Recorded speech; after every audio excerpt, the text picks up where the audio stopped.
Beberapa waktu lalu, aku berkesempatan ngobrol dengan salah satu pebisnis yang menggabungkan strategi investasi di pasar modal dan di properti.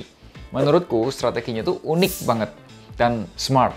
Gimana ceritanya? Tonton sampai selesai.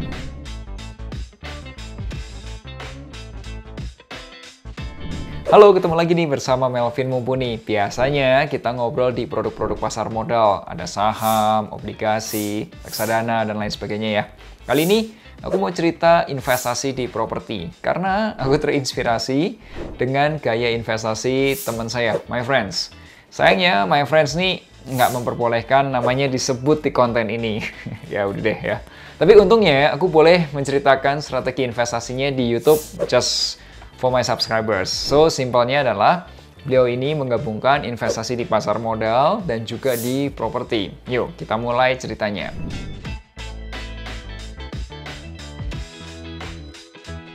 Menurut temanku ini, investasi pasar modal dan investasi properti bisa saling melengkapi dalam menyusun portfolio investasi. Investasi di pasar modal itu seperti saham, itu memberikan dua sumber pemasukan, yaitu ada capital gain kalau modal kita bertumbuh, dan ada juga yang namanya cash flow dengan pembagian dividen. Nah, investasi di properti itu memberikan 4 sumber pemasukan. Terlebih, investasi properti teman saya ini menggunakan nama perseroan terbatas atau PT, jadi pakai nama bisnis. Mengapa kok nggak pakai nama pribadi aja? Jawabannya ada keuntungan pajaknya. Jadi 4 keuntungannya apa? Yang pertama ada yang namanya capital gain. Jika menjual properti pada harga lebih tinggi daripada harga belinya. Yang kedua itu cash flow dari menyewakan propertinya. Dan yang ketiga ada yang namanya apresiasi jika menyekolahkan propertinya. Alias propertinya itu dijadikan agunan untuk mendapatkan pinjaman dari bank. Dan yang terakhir yang keempat depresiasi untuk pelaporan keuangan dan pengurang pajak. Nah, temanku ini menyarankan, Vin, investasi itu jangan 100% di pasar modal. Karena apa? Investasi properti itu bisa dipakai untuk meningkatkan pemasukan atau cash flow generation. Nah, ini yang menarik nih. Apa yang dimaksud dengan cash flow generation? Yuk kita bahas di chapter 2.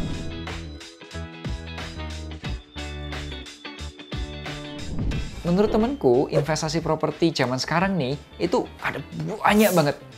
Jenisnya tuh banyak banget. Misal, satu nih ya, cara yang paling tradisional yaitu sewa tahunan.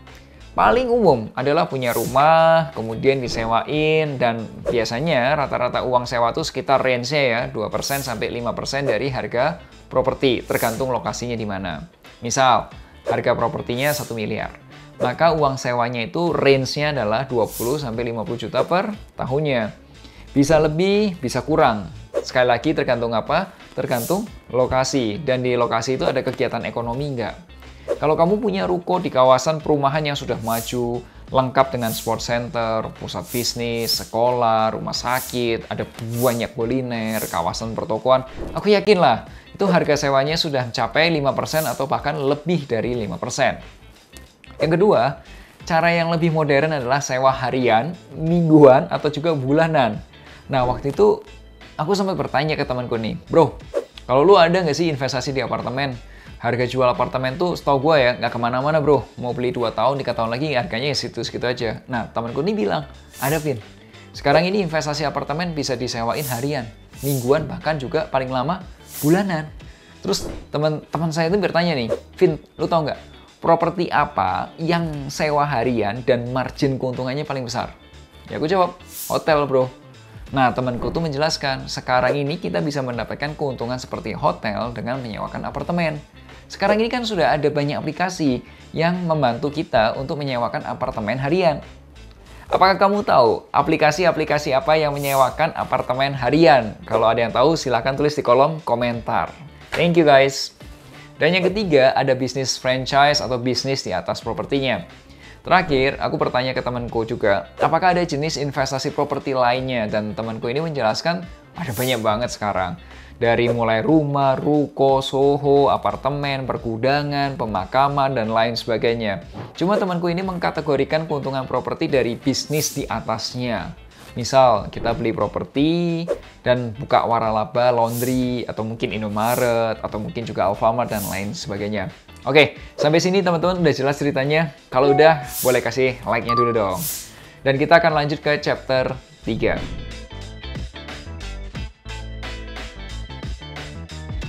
Aku mau kasih contoh studi kasus properti di salah satu kawasan yang sedang berkembang di daerah BSD. Namanya Misa BSD City. Simulasi perhitungan investasi properti untuk disewakan. Harga propertinya 1 miliaran dan ada diskon 10%. Jadi harganya sekitar 982 jutaan. Biaya-biaya awal sekitar 98 jutaan dan utangnya sebesar 883 juta rupiah. Cicilannya berkisar antara 5,9 juta sampai 9 jutaan. Nah, seandainya rumah tersebut disewakan sebesar 5% dari harganya, nah kemudian asumsinya itu ada kenaikan biaya sewa 5% tiap tahun, lumayan kan? Kalau tahun ke-7 sudah positif cash flow dan sisanya untung. Asumsinya bunga KPR belum naik. Seandainya naik pun, sekarang ini ada opsi pindah KPR atau juga kenaikan harga sewa menyesuaikan cicilan KPR-nya. Ada juga nih promo, jika kamu bayar secara tunai, kamu bisa mendapatkan diskon 10% dan voucher elektronik sebesar 20 juta rupiah. Dan kalau kamu KPR, itu bisa mendapatkan diskon 10% dan voucher elektronik sebesar 15%. Kalau kamu ingin tahu properti Misa by BSD City, kamu bisa cek linknya di atas ini atau juga hubungi agent properti atau juga marketing office di BSD City. Bagaimana jika investasi di apartemen? Kita coba cek dulu harganya. Ya, kita cek dulu harga sewanya di website. Contoh, ini aku kasih contoh salah satunya di Travelio. Harga sewa apartemen Southgate Residence itu tipe studio itu sekitar 6,9 sampai 8,7 juta. Ini harga pasar, harga market gitu ya. Nah, kira-kira berapa sih harga propertinya? Harga propertinya itu sekitar 1,26 M-an. Setelah diskon menjadi 1,25 M-an. Ya, lumayan lah ya ada diskon. Kemudian uang tanda jadi sekitar 15 juta dan DP-nya itu dibantu dibayarkan oleh developer. Jadi ini DP dibayarin developer. Ya, ini yang paling seru karena Sinarmas satu-satunya developer yang mau bayarin DP propertinya kita. Intinya, total utang kita menjadi 1,1 miliaran. Dengan utang 15 tahun, maka cicilan bulanan itu sekitar 8,5 jutaan. Nah, seandainya apartemen ini disewakan dengan harga di Travelio dan naik 5% per tahun, maka cash flow-nya sudah mulai positif pada tahun ke-6. Dan coba lihat ya, cash flow positif setelah akhir periode yaitu 277 juta plus kamu punya satu apartemen. Keren kan? Nah, kalau ingin tahu apartemen Southgate Residence, kamu bisa cek link di atas atau hubungi agent properti dan marketing gallery. Menurutku, pendekatan investasi properti kayak temanku ini cukup sederhana ya. Dan saranku coba deh hitung-hitung lebih detailnya lagi, caranya gampang banget. Tanya aja ke agennya atau ke developernya atau marketing galerinya dan juga cek cicilan KPR-nya. Kalau kamu mau belajar private sekaligus praktek investasi dari nol dan didampingi perencana keuangan, silakan hubungi finansialku di nomor WA berikut ini atau juga di link berikut ini. Ingat selalu, hargai kerja kerasmu. Share kalau kamu suka video ini. Sampai jumpa di Melek Finansial hari Rabu depan. Akhir kata, make a plan and get your financial dreams come true. Tonton juga nih playlist investasi.